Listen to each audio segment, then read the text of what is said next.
بسم اللہ الرحمن الرحیم نحمدہ ونصلی علی رسولہ الکریم ان اللہ وملائکتہ یصلون علی النبی یا ایھا الذین آمنوا صلوا علیہ وسلموا تسلیما اللہم صلی علی محمد وعلی آل محمد کما صلیت علی ابراہیم وعلی آل ابراہیم انک حمید مجید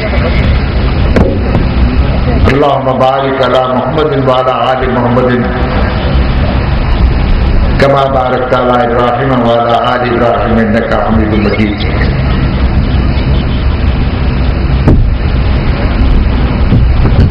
بسم اللہ الرحمن الرحیم ظہر الفساد فی البر والبحر بما کسبت ایدی الناس محترم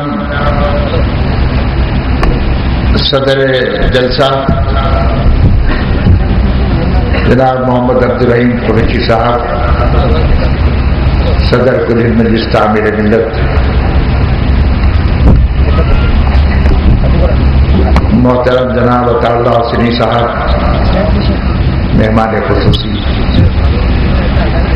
محترم دوست جناب جلیل احمد صاحب ایڈوکیٹ صدر استقبالیہ، میرے محترم دوست جناب مشتاق علی صاحب ایڈوکیٹ، خواجہ آصف احمد صاحب آرکیٹیکٹ، نائب صدر استقبالیہ، جمیع ارکان استقبالیہ، محترم بزرگوں، بھائیوں، میری ماں اور بہنوں، اس جلسے میں تقریر کرنے کی سعادت پانے کی آرزو تو ہمیشہ رہتی ہے، لیکن گزشتہ چند دنوں سے یہ آنکھ کا کچھ عارضہ ہے اور اس کے ساتھ کچھ اور بھی طبیعت برابر نہیں ہے۔ ڈاکٹر مشتاق میرے بازو بیٹھے ہوئے ہیں، یہ بھی مجھے چیک کرتے ہیں۔ میں صدر صاحب سمجھ رہا تھا کہ تم کچھ صلاح و صفائی کی بات کرو گے، اس لیے کعبے کو خطرہ ہے۔ عبدالمطلب نے کہا ابرا بات ختم کر لی تم نے؟ ہاں ابھی ختم ہو گئی بات۔ تمہارا کیا خیال ہے؟ دیکھ سن، اس وقت میں بکریوں کا مالک ہوں، بکریوں کے لیے آیا۔ اب جہاں جو کعبے کا مالک ہے وہ اس کی حفاظت کر دے گا۔ بکریوں کی حفاظت میرا کام ہے اور کعبے کی حفاظت اس کا کام ہے۔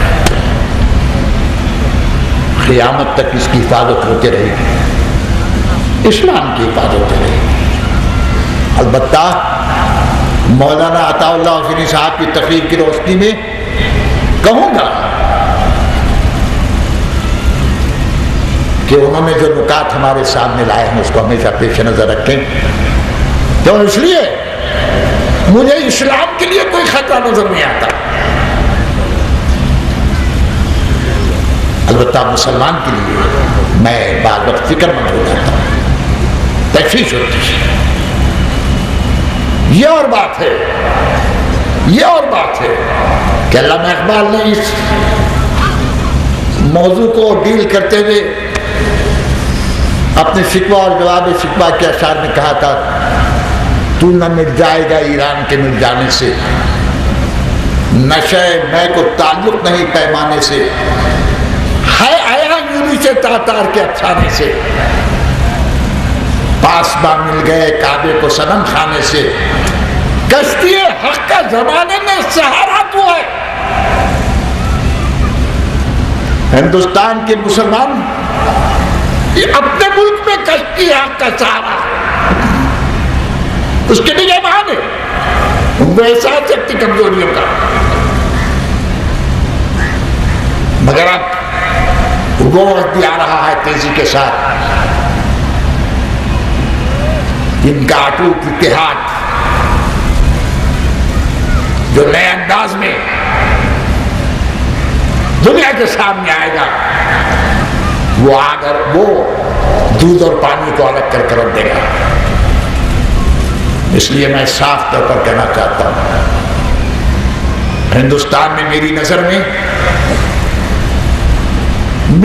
میں اسلام خطرے میں ہے، یہ تو کوئی سوال ہی پیدا نہیں ہوتا۔ لیکن مسلمانوں کے بارے میں میں سوچتا ہوں، مگر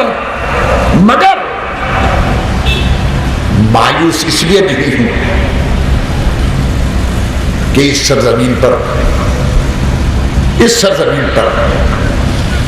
ہم بحیثیت مسلمان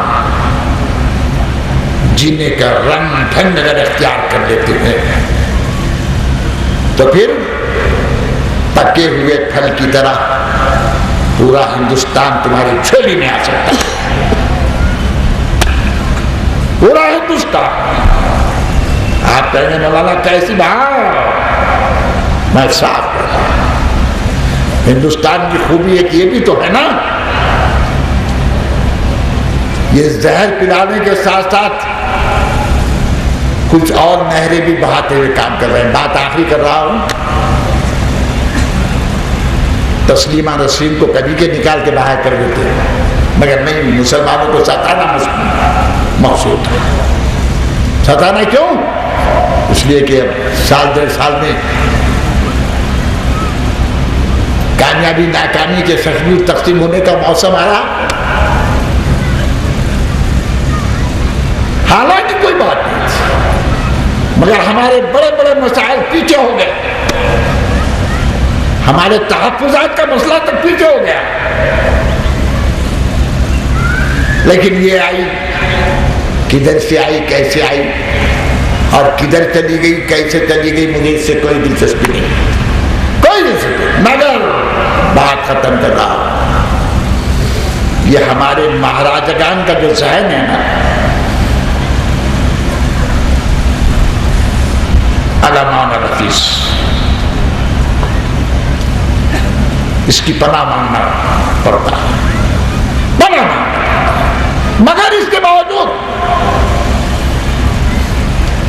میں وہی بات کہہ رہا تھا کہ ہندوستان میں پھر کہتا ہوں، مسلمانوں تم بھی سلامت رہو گے، اور اسلام کا تو سوال ہی کیا، اسلام کا تو سوال ہی کیا۔ لہذا آؤ، اقبال کے الفاظ میں یہ بات کہتے ہوئے اجازت چاہتا ہوں، کس کے لیے آؤ، کیسے آؤ، کیا کرو؟ کہتے ہیں علامہ ایک مقام پر، سبق پڑھ پھر صداقت کا، عدالت کا، شجاعت کا۔ یہ الفاظ نہیں ہے، اسلام کے نظریہ حیات کے اہم ستون ہیں، سبق پڑھ پھر عدالت کا، صداقت کا، شجاعت کا۔ ہندوستان کی بات کیا تو سوچتا ہے؟ کیا ہندوستان کی بات سوچتا ہے؟ کہتے ہیں کیا یہ سبق پڑھ، پھر کیا ہوگا؟ لیا جائے گا تجھ سے کام دنیا کی امامت کا۔ نعرہ تکبیر، نعرہ تکبیر، نعرہ تکبیر۔ خدا حافظ۔ سلام۔ مارکیٹ میں مسجد عامرہ